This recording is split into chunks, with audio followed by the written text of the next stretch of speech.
Okay, here we go. Okay, good morning po sa inyong lahat mga kapatid. Ako po uli si JDB, ang inyong abang lingkod. Pag-usapan po naman natin ngayon, ito pong Unifibs et al. Na mga senador, noong 2022, yung mga nagsipanalo.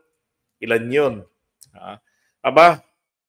Sabi ni Senator Ping Lacson, ang lalaki daw po ng budget insertion ng mga ito. Mga senador. So sir, kayo... So, ang sabi niya na pinakailaman ng mga senador, kasi po, di ba, ang pagbosisi ng budget natin, dadaan ito ng ANGNEP doon sa House of Representatives. Ngayon, tong mga taga-House, pagkatapos na nilang bosisiin yan, yung mga amendments nila sa mga pamamagitan ng mga committees nila, so they come up with the House version. Ngayon, dadalhin ngayon yung House version dyan sa Senado. Magkakaroon din sila ng sariling deliberation na ewan, ba't kailangan may duplication? Diba? Yun ang sinasabi niya na pinakialaman ng mga senador. Nung, eto na, yung pagpasok po sa BICAM. Talagang, kasi ang hinihintay ng taong bayan na galit, may mangyayari, may magandang ibubunga itong mga investigasyon na ginagawa ninyo? Yes. Gagawa namin ng paraan na may magandang maibunga to. Alam mo, Sally, idagdag ko yung nakakita ko ng dokumento kung magkano yung insertion. At least, initially nakita ko sa Senate, pagkalalaki yung sa NEPMAN ito o hanggang sa BICAM. Talagang 2025 budget, sir. 2025 budget. Sa 2025, okay, yes. Yung iba naman doon, naka-FLR. Mabuti na lamang at hindi nirelease ng Malacanang. Pero, FLR for later release. Ganun naman po ibig sabihin nun. Okay? Grabe, no? Insertion po, kalalaki. ang kakapal lang mukha eh. Yung power of the purse, ang ibig sabihin po noon ay kapangyarihan lamang nila na bosisiin ang hinihinging budget. Yung requested budget. At bahagi po ng kapangyarihan na yon ay maaari po silang magbosisi dyan, questionin, para masiguro kung proper ba yung request. Na yung talagang paglalagyan nito, viable ba talaga? Kompleto ba? Nagkaroon na ng study para sa mga proyekto? Yung bang alamin nila na siguradong hindi mapapariwara ang pera ng bayan. Di ba? So yun po yung ibig sabihin nun. Hindi po yun kabilang doon yung magpapasok sila ng sarili nilang budget. Kung baga ang presidente, kinokulate niya yung mga budget proposals ng iba't ibang ahensya na nasasakupan niya.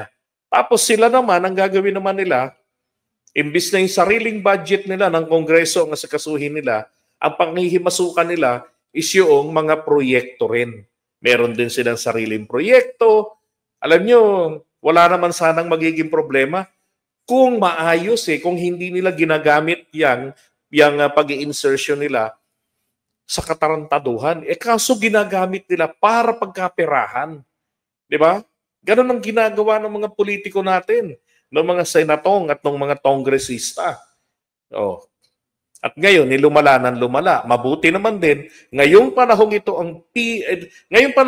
ang the biggest blow against those congressmen and mga senatong natin. Kasi meron talagang investigasyon, may mga napapakasuhan, di ba? May mga mapapanagot. Gayon ang pinakamatindi. Dapat lang. Grabe, no? Naalala ko yung sinabi dati ni Lacson baka mawalan sila ng quorum. Akala ko po, joke lang yun. Yung sinabi niyang yun. Yun yung time na press con niya, na binanggit niya na may babae si Mina na pumunta sa isang opisina ng isang senador. Yun.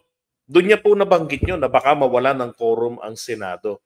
Okay lang po sa akin yun kung mawala ng quorum ang Senado. Kung yung mga sangkot talaga ay makukulong. Okay lang po yun. Bakit okay lang sa akin? Because there is a workaround. Mag-e-election lang naman tayo para makompleto yung mga senador pag nawalan ng quorum. Kung ang quorum nila is 50% plus 1 majority, tapos kung hindi na sila, kung sabihin natin 10 na lang natira, mag-e-election tayo para sa nalalabing 3 taon halos na termino ng mga nakakulong. Kasi hindi na sila makakapag-participate eh. 'Di ba? So dapat automatically yung mga yan magsipag-resign, wag ng kapal ng mukha habang nakakulong, naka-payroll pa rin. Dapat matik yan pagtatanggalin ng Committee on Ethics. 'Di ba? Kasi dapat pagka Committee on Ethics, hindi titignan yan kung meron na bang final decision ang Korte Suprema na makukuha mo lamang after 20 years or 15 years. 'Di ba? Dapat the moment na nasangkot at may matibay ng ebidensya, yung sabi nga strong evidence, makita mo naman yan. So, sabi natin, preponderance of evidence para sa mga civil cases. Hindi beyond reasonable doubt. Pero merong mga ebidensya, tanggalin na ng Ethics Committee. Tama po? Tapos para makapagpatawag na ang COMELEC ng eleksyon para sa replacement ng mga natanggal. Dapat ganun eh. Kaysa yung nakakulong tapos nagpa-participate. Tuloy-tuloy pa rin ang biyaya, ang laki-laki ng kita, di ba? Ang bilyon eh. Pero may ilan po na na-release na rin doon? Yun ang hindi ko alam. Pinag-aaralan ko yung yung document. Na-share ko lang ito kay Senate President, Pero nakita namin doon listahan ng mga senador na pagkalalaki ng kanilang na-insert. Sabihin na natin na-insert to. And then, kung daw nagkakamali, ito yung hinaharang dati ni Senator Gatchalian. Ito yung hinaharang niya na huwag pangalanan yung mga nag-insertion. Alam nyo, hindi po tama yon. Diba? Dapat, diba kapatid na Trexie, dapat transparency. Diba? Corruption na ang pinag-uusapan natin. Tingnan nyo to ha. Kung yung pagnanakaw sa atin, ginagawa sa atin ng palihim, diba? Dapat naman po, i-demand natin dito sa mga nag-iimbestiga na nakapublic dapat pangalanan kung sino yung mga senatong na nagtangkang pagnakawa ng palihim ang mga Pilipino. Tama po ba? Diba? Okay lang namang mapangalanan niyang mga yan kasi sila po ay mga public figures. At pag ikaw ay public figure, dapat pag-ingatan mo ang iyong imahe, ang iyong sarili. Diba? Dapat ganon. O tignan nyo, nang lumabas ito, wala dyan sa mga senador ng UNITEAM ang nag-refute dyan. Na hindi ako kasali dyan. Diba? Sa batch na yan, wala. Meron dyan siguro si Jinggoy. Pero yung insertion parang hindi dun eh. Diba? Pero nako, sa tingin niyo po ba? Sa tingin niyo, sino po kaya sa mga UNITEAM senators ang sangkot diyan? Ako sinisigurado ko na sa inyo na meron 'yan, marami diyan. Kaya nga ang tawag ko na diyan sabi ko tama pala yung sinasabi ng mga DDS dati, uni-thieves. Nung magsipanalo na. Kasi ang tawag ko dyan, umitim. Kasi naging silang mga magkakasama sa buwatan sa pagnanakaw. Kaya tawag ko, di ba dati, umit, nakaw, team. Ganon. Ngayon, yung sinasabi kong umitim, totoo. Uni-thieves sa mga walang hiya. Plus yung mga galing pa sa Dilawan na nakapasok din nun.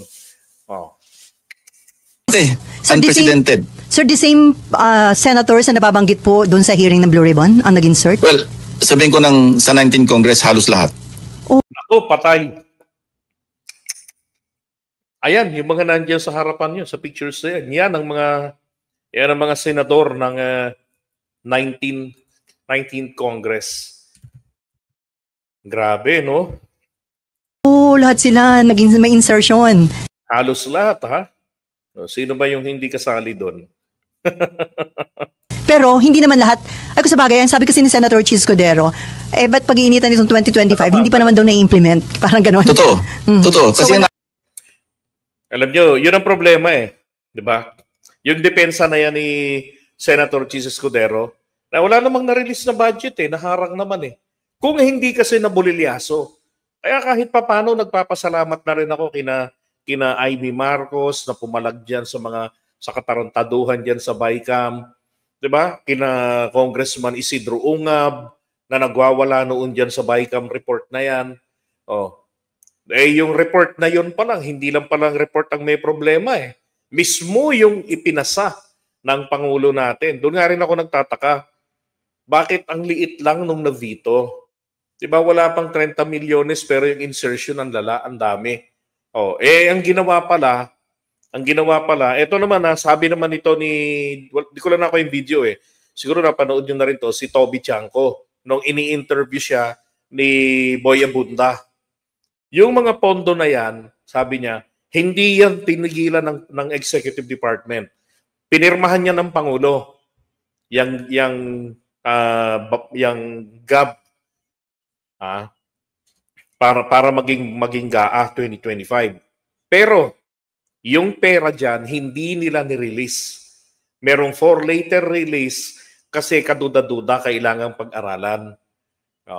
Pero yung mga na-veto talaga, yun daw po talaga yung malabo, hindi naka-itemized kung anong paggagamitan, sino, para saang lugar, kailan.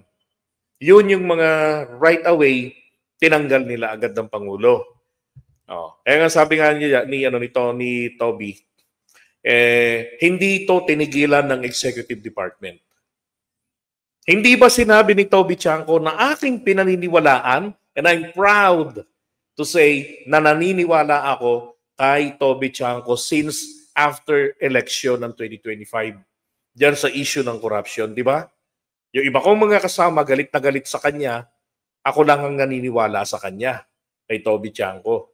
Kasi alam kong totoo. 2023 pa lang tinatawag ko na ang UNI team na UMIT team. 'Di ba? So, etong problema na to ngayon, nagkakabulgara na. Merong isang Ping Lacson na mabuti naman ay nanalo, 'di ba? At ang usapan nila ni Tito Soto daw dito ngayon ay mag-all out na raw sila. Kahit na, total, ang Pangulo natin, ang sabi ni PBBM, kahit sinong masagasaan dyan eh. Basta kailangang imbestigahan yan. Yan ang corrupt na presidente. Yan ang weak na presidente. Yung hindi nagawa ng mga nauna sa kanya, di ba nagawa niya, napakarami niya hong political parties na kinalaban dito. Dahil yung mga miyembro ng Senado, ng Kongreso, malamang ang iba dyan, mga leader pa ng mga partido. Yan ang weak na presidente. Ang bagal nga lang magdesisyon. Pero ang sakit naman sa balat, kumbaga, lumalatay. Parang yung pagpalo ng tatay ko sa amin. Iipunin ang kasalanan ko, tapos isang araw, bigla ka na lang hawakan sa batok at padadapain doon sa upuang mahaba. At saka, i-recite ang mga atraso ko at saka bigla akong hampasin ng yantok o kaya ng kanyang sinturong balat sa wet packs. At pagtapos doon, mahirap umupo ng ilang araw, kailangang nakatagilid. Ganon kasakit itong ginagawa ngayon ng Pangulo na hagupit sa mga korap na to. Diba? Yun kasi nakakayamot eh. Pinagtiwalaan sila ng Pangulo, tapos sinamantala nila. Ay, nako. FLR eh. Yan din po yung dahilan kung ba't hindi ako natutuwa sa mga coalition. Sa totoo lang. Dahil po sa ganyan. Na for later release eh. Kung hindi, kung lumusot yan, pagkalalaki. May kitang bilyon. Buti na lang naagapan kung hindi laki na naman ang pera natin na baka napunta lang sa bulsa. Kaya nga sabi ko, Selly, parang divine mga congressmen. Diba? Ang lupit. Nako, sana ho, pangalanan na to ni Senator Ping Lacson. Ako talaga, yun ang demand ko talaga. Pangalanan. Kailangan maging kinakailangan maging transparent. Dahil yung mga magnanakaw, hindi marunong ng transparency. Turuan ng leksyon. Transparency 101. Di ba, Dayan? Dapat ganon. Sir, dapat mag-ingat sila Senator Soto. Baka maging minority ulit sila kapag binunyag nila yung mga senatong na yan. Well, palagay ko dyan, kinakailangan na ng taong bayan naman ang magwala. Di ba? Kailangan naman tayo magparamdam sa kanila na happy kami sa current sa status o sa status ko ngayon diyan sa Senado. Subukan yung magpalit-palit, obvious lang po talaga na yan na meron silang gustong pagtakpan. 'Di ba? Kaya dapat naman talaga, ingat-ingat din talaga sila. So ito po yung mga senador ng 19th Congress. Ayan o, nakuha ko to kay sa artikulo ni Yayam Dizon sa FB page niya. Sabi rito, I believe this came from Bilyonaryo. Sabi niya, other 19 Congress senators whose terms either expired or failed in the re-election bid, including Sani Angara, nasa DepEd, di ba? Ito nasangkot na nga. No, na alam nyo, yung nga pala, may gusto kong linawin diyan. Yung mga nabanggit ni Yusek Bernardo. Yung mga binanggit niya dito na para kay ganito, dun sa mga kaso ng plunder ng PDAF, na-absuelto po yung mga politiko na ang tumanggap ay ang staff. Okay, katulad nung kay Bong Revilla, ang nakulong doon, ang nag-guilty ron yung kanyang staff na tumanggap ng pera. Okay? Kaya po yung mga binanggit doon ni Bernardo na itong staff niya kumuha ng ganito, nag-request ng ganito, o wala po yun. Ma-absuelto yan. Yan ganyan. O, kailangan dito kasi ma-establish na yung pera na tinanggap ng staff na i-transmit o na i-transfer din o na-deposit sa bank account nito ni politiko. Okay? So, huwag na kayong masurpresa pag minabswelto dyan. May precedents na eh. Now, so Nancy Binay, putragis, napangalanan na rin ito ni Yusek Bernardo, Coco Pimentel, Grace Poe. Naalala ko itong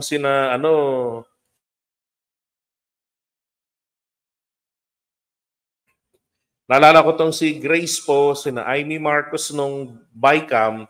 Pagkatapos nun, pumayag sila na manatili yung yung malaking amount yun kung 500 billion yun mahigit. Naalala ko na nun. Kasi binigyan sila ng access sa 5 billion pesos na ayuda sa AKAP. Di ba? Ayaw nila nung AKAP Gusto nilang alisin yun. Pero pagdating ng BICAM, pagkatapos nun, okay na sa kanila. That was prior to election, di ba? Ano yan? Nag-BICAM yan ng December. Tapos pumayag na sila. Kaya nga sabi ko, akala ko ba ayaw nyo ng AKAP? Ngayong nabigyan kayo ng access doon sa 5 billion, okay na kayo. So malamang tong mga to rin ang sangkot dyan. Bong Revilla, Francis Tolentino, Cynthia Villar. So sila yung mga nag-expired. Ngayon, during Blue Ribbon hearings, on flood control, those so far implicated raw ay sina Joel Villanueva, si Jinggoy, at saka si Chis Escudero, si Bong Revilla, at saka si Binay. Ay, nako. Ito yung mga senators na ng 19 Congress na na-re-elect po nandito ngayon sa 20th Congress. Diba? So kung ito yung mga sangkot-sangkot dito, ay yari ito. Ako tingin ko talaga ito Risa Ontiveros hindi to kasali diyan. Yan. Alan Peter, sanay na sanay ito sa insertion. Yan. Tia, I'm not sure kay Bato de la Rosa, and then kay J. Viren. Chis Escudero, positive yan, sigurado ako dyan. Jinggoy, si Sherwin Gatchalian, and Bongo, para may pambiling bola. Lito Lapid, tingin ko naman di yan kasali dyan. Tulog lang naman ang papel yan.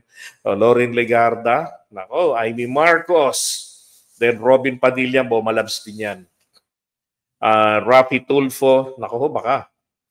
Joel Villanueva, ito sa pula talaga to.